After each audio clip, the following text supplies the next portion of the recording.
over half of US adults, somewhere around 58 to 60%, report feelings of chronic loneliness. This is a shocking statistic that's going to come up next. Are you ready for this?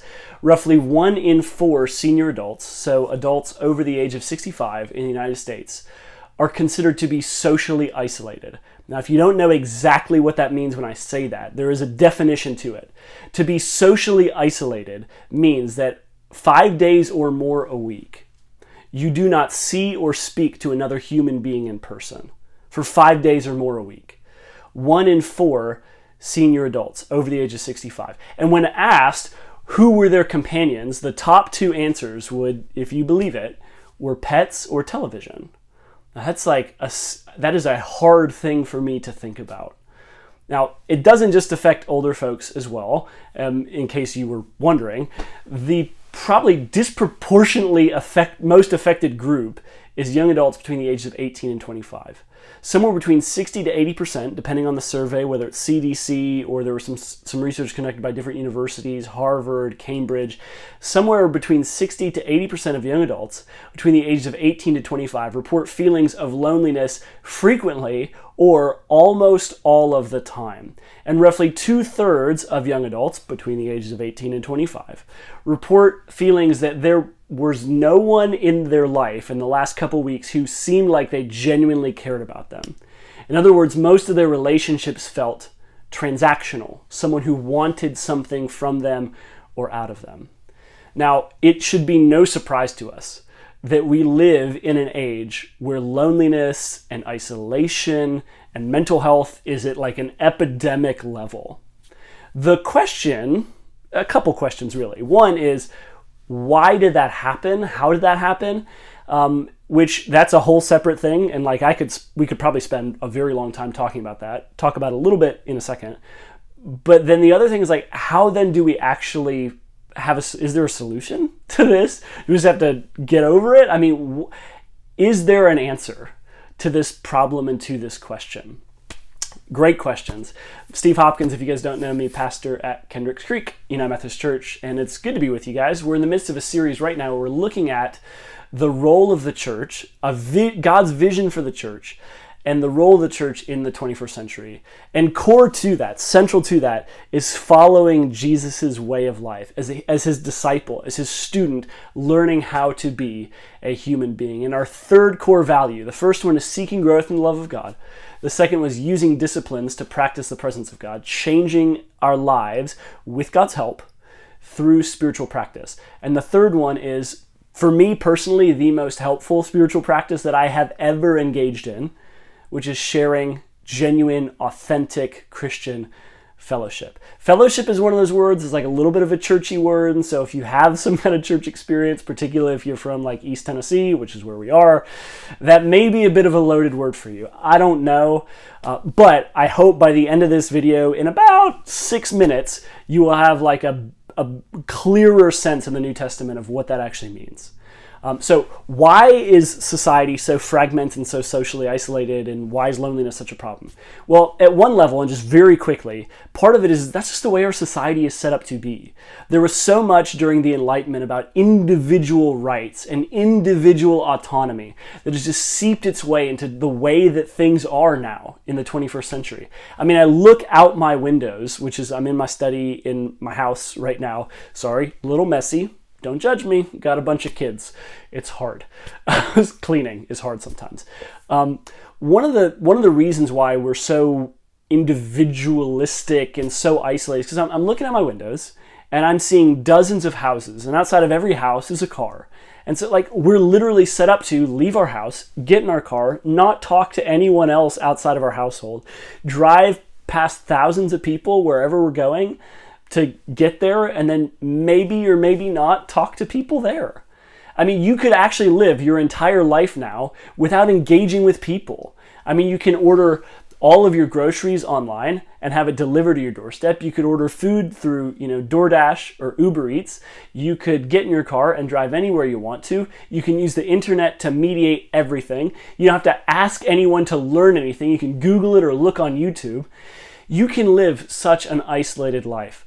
But part of what researchers and psychologists are learning is something that the biblical tradition has been expounding for years, is that you weren't meant to. Human beings were not meant to live alone. And to try to do so has catastrophic consequences for your health, not just physically, but also mentally and emotionally as well. Because human beings were, just looking at this biblically, created in the image of God, created to reflect the triune community of love, Father, Son, and Spirit. In Genesis 2, verse 18 and 25, there's like a really wonderful picture of what it means to be created in the image of God. Everything in God's creation, he says, is good. Land, good. Sky, good. People, very good. Right? But then when he gets to verse 18 in chapter 2, we find something really interesting. It says, it is not good for man to be alone. And so God creates a suitable helper for him, is the word. Literally like someone to aid him in life, right? Not as a subordinate, but as an equal. It's fascinating language that's used there. But this is man and woman, human beings created to live with one another, to walk through life with one another. And in verse 25, that same chapter, we hear that man and woman, they were together, they were naked, and they felt no shame. They were fully known, not just naked physically, but naked emotionally and mentally and spiritually, fully known, fully loved, fully accepted. The consequence of the fall of humanity is not just that like we are going to hell one day if left to our own devices, though that is very obviously the case for many of us. The real consequence of this is that it breaks fellowship. It is a breaking of fellowship with God, of an intimacy with God for which human beings were created, and it breaks fellowship with other people. Because, immediately Genesis 3 verses 7 and 8, I should go check it out. I mean, when human beings become aware of what happened, they immediately recognize that they're naked, they cover up and they hide. Cover themselves with fig leaves and they hide from one another and they hide from God. Shame out instead of intimacy, guilt instead of freedom, and just a disconnection, isolation instead of genuine fellowship. Jesus comes to restore fellowship for human beings. He comes to restore fellowship for human beings with God, but at another very real level, Jesus comes to restore fellowship for human beings with other human beings. He comes to make this possible. See, the Christian community, the community of Jesus' disciples, was always meant to be a place where the love of God was incarnated. Now, part of why this is really hard for some of us, because some of us have been hurt in Christian community before. And so I don't want to kind of just say, don't worry about it, everything's just perfect, because it's not. But real relationships, real fellowship, it is messy and it is difficult. And the reason why comes to us through that wonderful, challenging, sometimes confusing word, fellowship. In the Greek, that word fellowship is portrayed as koinonia in the New Testament. Koinonia. And essentially what it means is a shared life together. Now, the reason that fellowship is hard and fellowship is messy and fellowship often hurts people is because it is about sharing your life together. Sharing your life as just ardent, devout followers of Jesus for all of your piety and beauty and righteousness, but also sharing your life as sinners, right? With all of your flaws, all of your weaknesses, all of your hurts, habits, and hang-ups. It's about sharing your life together. There's a quote from this really wonderful book that I was forced to read in seminary. A lot of books that I was recommended in seminary, like any kind of college program, I didn't really read all of them. You scan them, you write the paper, you move on. But this book I read, it's called The Cure. And there's this one line in it that has stuck with me for a number of years. And it was this: what if it's less important that everything gets fixed than that nothing needs to be hidden? So for us as followers of Jesus, the invitation is to bring everything out into the light, to live in a community in such a way that everything is open and you can be fully known and fully loved. That is made possible because everyone else is messed up too. And eventually, when you enter out into the vulnerability in that space, you will realize it, and other folks realize it too, and realize and recognize their need to be fully known and fully loved. So here is the ask and invitation. Are you living in spiritual friendship with other people, where you are sharing your life with them, the good, the bad, and the ugly? Are you fully known and fully loved by anyone? If not, I'd encourage you to reach out. build that community around you, or just reach out and I will help you to get connected if that's what you want, because there's other people like you who want genuine fellowship, who want genuine koinonia. You cannot live without it.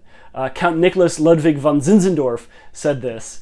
He said, I recognize no Christianity without fellowship. John Wesley said, the founder of Methodism, of course, in the 1700s, he said that to say that someone is a solitary Christian is like trying to say that someone is a holy adulterer. Just saying it doesn't exist, right, for him. You cannot live as a follower of Jesus on your own. To be made in the image of God, to be transforming into Christ-likeness means you need other people to do it, other people who know you and who are living the Christian life with you. So, are you living in spiritual friendship with other people? And if not, what steps can you take to do it? And if you need help with that, please reach out and let me know. You can email me at kendrickscreek@gmail.com. No one else will get that info, and I will help you to get connected with some people. So, praying for you guys. Hope this finds you well today. I will stop because I'm already at 11 minutes, which is like too long for most people on YouTube. So if you'd like more info, you can check out our podcast on Spotify, where we'll have like the full teaching of this available. It's probably going to be worth it, I think, personally. But know that I'm praying for you guys. God bless you. Hope that you're doing well today. Make a great day, and talk to some real humans today. It might just make your day and theirs. God bless. Make a great day. We'll see you next time.